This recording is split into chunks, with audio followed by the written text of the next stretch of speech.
Hello everyone, welcome back to another figure review. My name is Matthew and today we're doing a video on the Playmates 6-inch Skar King with Whiplash.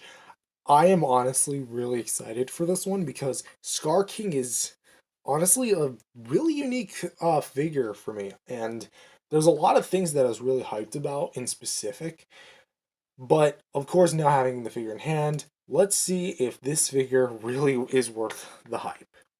First of all, let's take a look at the head. Obviously we have the eyes that are painted the signature blue that Skar King has. It's never really explained in the movie why he has those blue eyes, but hey, he has glowing blue eyes. Here we have like obviously his face paint, which looks a lot like Kratos, as a lot of people have said, but again, it looks really well done. Like the head, so the red line that goes all the way from his top of his forehead down to his cheeks, and it honestly looks really well done. And especially like the mouth paint, it actually has a slightly different color than the white on the rest of the face, here and here. And of course, here we have the ears that are small, but actually really well sculpted and actually have some pretty decent detail to it. And I will say that I like the paint on the nostrils. Actually, I don't know if that is paint. I think that's just really well sculpted and that's just the shadow of it. But of course, what I'm trying to say is the details on the ears, eyes, nose, and mouth are really well done. Here we have like the top of the head, like the fur kind of going down, and then we get to like the broader chest, where we get like that signature kind of like white streak across the chest from his hip to, well, obviously his chest. We have another splotch of white there. So he's essentially just like a big orange and white colored orangutan. Oh, there, there he goes. Um, but yeah, his chest is actually really well sculpted and actually has a really nice, sculpted six pack, which again, I was not expecting Playmates to hit a bunch of home runs with their 6-inch six packs and whatnot. So 6 on 6 packs. Oh yeah. Let's take a look at the shoulder. Actually, no, let's take a look at the back here. Not much to really talk about, but again, I talked about this with the Kong, but the fur detail, oh man, it is so good. Because, like, look at it. It looks like actual fur. Granted, it's not actual fur, but it looks like actual fur, at least from a distance. Obviously, it's made of plastic, but you can just tell, like, these, like, detailing, and it actually looks like something that would exist on an orangutan, minus the plastic. Here on the shoulders, or I guess the arms, I will say here on the upper arm, it is really well detailed and actually looks like, it's applied really well. You got some like kind of gradient towards like the kind of like fur to the skin and whatnot. So, it honestly, again, looks really well done. Can't really say that about the lower arm. I'm gonna be up. I'm gonna be up in front and honest. I am not a fan of the way this thing is painted. I feel like it has too much white, not enough red. Because look at this. This looks fine, but then it immediately there's like almost no gradient. It's or transition. It just goes straight to gray, and then we have like this red line that runs across, and it honestly just looks kind of tacky. It doesn't look very good. And the hand just kind of looks like it was just dipped in white paint. So honestly, I'm a bit bummed, especially when it comes to like the quality of the paint on Skar King, because this again just it's slapped on, and I can forgive the scars on Kong, but not these. Like these are ugly. Because I wish they would had more of this, like a bit smaller amount, or like a bit of a more gradient than this. This is just caked on. And the same thing goes with the other arm, because, well, it's not as, actually, no, it's actually kind of as bad. Because, like, look, it's so white, and even, like, from a transitioning thing, it's not, doesn't really transition well at all. And, there's several lines that overlap on each other. You can obviously see here, here, and here. Like, what are those lines even supposed to be? His skin? If it was his skin, then I guess what the figure is trying to communicate is that Skar King's skin is white, his fur is red. So why would there be lines there? Maybe like the same reason why his head is red, but it just looks so tacky here. I know it's a $10 toy, but when they're capable of doing this, this actually looks good. This does not. And honestly, again, it's still really sucky, but again, the detail work is still really rock solid, and I like it a lot. Of course, he has the clenched fist, obviously. And let's talk about the legs. Not as bad, honestly. In fact, I consider this like the best part of it. There's no white on the legs, minus the feet, but it looks really well detailed, and I love the mold still. I really like it. I would say again that, it's only on one side. Given how acrobatic this guy is, you're going to be wanting him like kicking up in the air. So you're going to be seeing that exposed, non-white painted feet. So there's the bottom of the feet. Sorry, there's the feet themselves, though. The toes are painted, so at least they got that sort of sense corrected. But I feel like they overpainted a little bit because you can kind of see it kind of goes onto the feet themselves, like not just the toes. So I feel like if it was a bit dialed back, then it would be a bit better. But aside from that, that is relatively it for sculpt and paint. I honestly got to say, it's honestly one of the weaker ones when it comes to like consistency. But again, the detail work is amazing, and the paint job is primarily just two colors, red and white. Oh, stop falling over. He doesn't have a tail, nor does he have like a heavy weight to him, so he's a bit hard to stand. But that being said, I still would like to see a bit better paint when it comes to like the stripes. The head, it looks fine, but this looks crummy and that looks really crummy. So I would appreciate if it was instead maybe more like a spray rather than slapped on line paint that was like that. Because that looks really weird. I get it was probably like that in the movie. I'd have to go back and rewatch it. But even then, like, it looks so odd, especially in a figure form like this. So it's fine, gets a pass, but I wish it was a bit better. And next for articulation, Skar King actually has quite a bit. He has a head rotation, which he can go all the way around. So if you want to snap Skar King's neck and have that be the finisher move instead of him being frozen to death and crushed by Kong and Rio, then they go right ahead. You can go kind of swivel hinge up at this forearm. I will say this arm is a little loose. It's like it's a little loose on mine.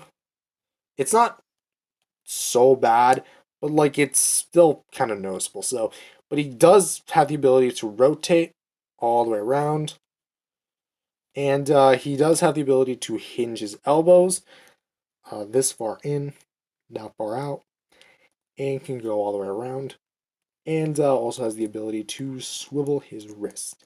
Now, I will say that there's a bit more range when it comes to the arms because he's not as bulky as, say, Kong is. So you can kind of get a little bit more better posing. I just realized, no, it's just the plastic where it's molded and they have to like rip it out. Now, here's the best part. A movable waist. Now, it is a little squeaky, and notice how it's moving like a ball joint. That's because... Whoa! Whoa, okay, knocking over my light. Sorry, Luxo. It is on a ball joint. Now, what's fun to note about it is that it's not just a ball joint. See, if you've been a long time viewer of the channel, which I hope you are,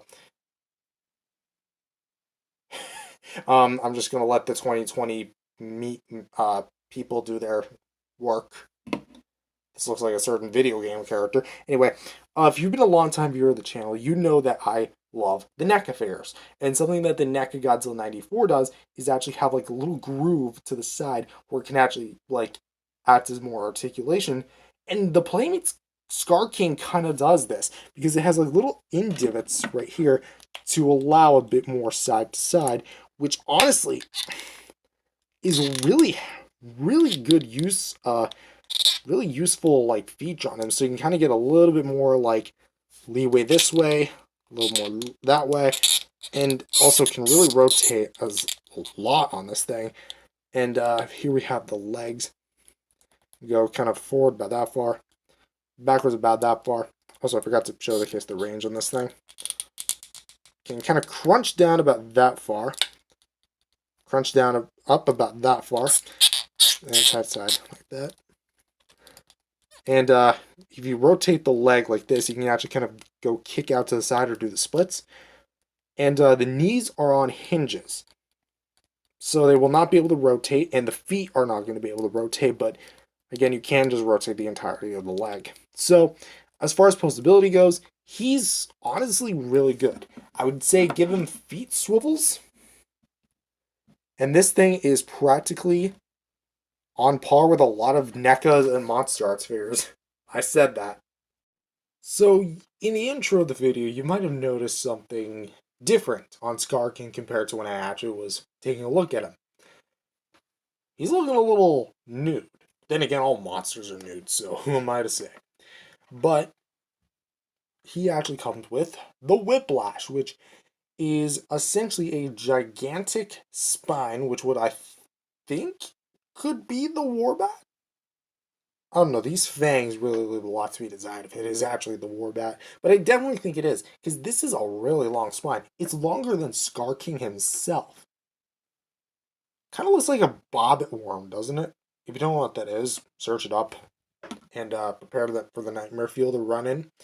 But yeah, it's got a lot of like spines and ridges here, obviously, because it is a spine. So the jaw is actually pretty well done. I like the coloring of it because it is just a basic kind of bone white type color. And what was it of the jaw? Let's get Skar King out of the shot so we can focus this in a little better. There you go. Obviously the bottom part of the jaw really does look rather good, and it's actually got only 3 sides because we got 1, 2, 3, and then not 4 because that's the area where it goes on Skar King. But fully disattached, it's about this long, and yeah, definitely looks like a Warbat's spine. Now, how you put this on, there's actually 2 different ways you can actually put this on. One is the classic method. Put it over the lapping area of Skar King like this and raise his arm up a little bit like that. And so kind of get it to the point where you can kind of peg it in like this, shove it on, and there you go. Skar King has his Whiplash ready and assembled. Oh wait, did I completely miss that? Hope I didn't miss it. But to re-summarize, put it on like this, and then peg it on. There you go. But yeah, that's how you put on Skar King. However, if you want him actually holding it, not just resting on him, you come here and take this arm, and you're gonna want to find this area of it, and push that thing right in. And it can swivel, but now Skar King has his Whiplash. Maybe the loose arm does help. So yeah, but that's the whip. My only complaint is that it doesn't really, it's flexible, but it doesn't keep a pose. And honestly, I would have liked maybe like a bendy wire with this thing or some form of flexible rubber that keeps its positioning, because it just staying curved like this really leaves a lot to the imagination, doesn't it? And also, this isn't really a complaint, but just more something to point out. There's no crystal at the end of the Skar King's whip. And if you know what what the whip does, or what the crystal does, I'm gonna say it anyway because I've already spoiled the movie. It controls Shimu, and at the end of the movie, it breaks. Godzilla breaks it off of the whip. So I feel like as if it should have been there, maybe like below the this part, that would have been a little better. But say that me. But as it is, Skar King with the whip, or actually get rid of this little peg and actually have it so you can slide it into his hand the same way you can slide Kong's battle axe in, so it doesn't sacrifice any detail. But alas, that's the Whiplash, and that's the really only accessory you get. So I mean, there's really not much else that you could have included with this thing. So yeah.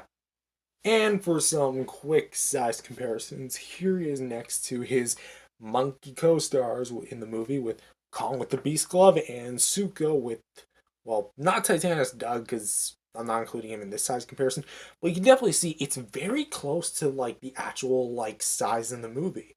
I'm honestly kind of shocked how close it is. Then again, they're all on like the same scale, and yeah, there's no competition between those two. And here he is next to the lizards of the movie with Godzilla evolved, Titanus Doug, and Shimu, which, as you can definitely tell, Shimu's a bit on the smaller side when it comes to like the scale. Maybe this is accurate. I don't really think it is because she should be maybe up to a bit more here. But that being said, it still works perfectly fine. And he is the biggest fodder of them all. Doug would even beat him in a fight. And here he is next to some other Godzilla and Kong figures with the NECA King Kong original version, which I've always wondered if he would look like him, and obviously now we got our answer, no. Because he's like brown fur, he's like red fur, so I mean they are lanky apes, so he's based on the 33 design anyway. But here's the NECA Godzilla 2014, still my favorite figure in the all-time collection. And here's the Playmates Godzilla 2004 6-inch version from the Toho Classic series. And as you can see, he is dwarfed by everyone else, especially him. But I wasn't expecting him to be dwarfed by him. I thought they were going to be like the same height. And so overall, what do I think of this figure? I'm going to come out and say that I think Skar King as like the villain very fodder, but the figure is actually quite excellent. It's not the best thing in the world, and it's certainly not the best in Playmates' Godzilla and Kong line in general, but for what it is, it's actually rather rock solid. The sculpt and detail's nice. The paint is a little bit iffy, especially with the sloppy line work that they did on the arms, and a bit heavy handed on the white on some areas and the lower arm. But the articulation is really well done, especially the waist movement, and the whiplash is really well done as well. And I like how you can display in two different ways, with the hand or on the chest, as it's normally in the movie. Honestly, I would really recommend picking up this figure because if you want a Skar King 6-inch figure, this is your only choice. Okay, it's one of two choices. Currently, as I'm recording this video, which I'm not posting it the same day, well, I'm not recording it the same day it's going live because, well, you know, I can't just make like 1,000 Godzilla Kong videos in the same day. But this is basically it.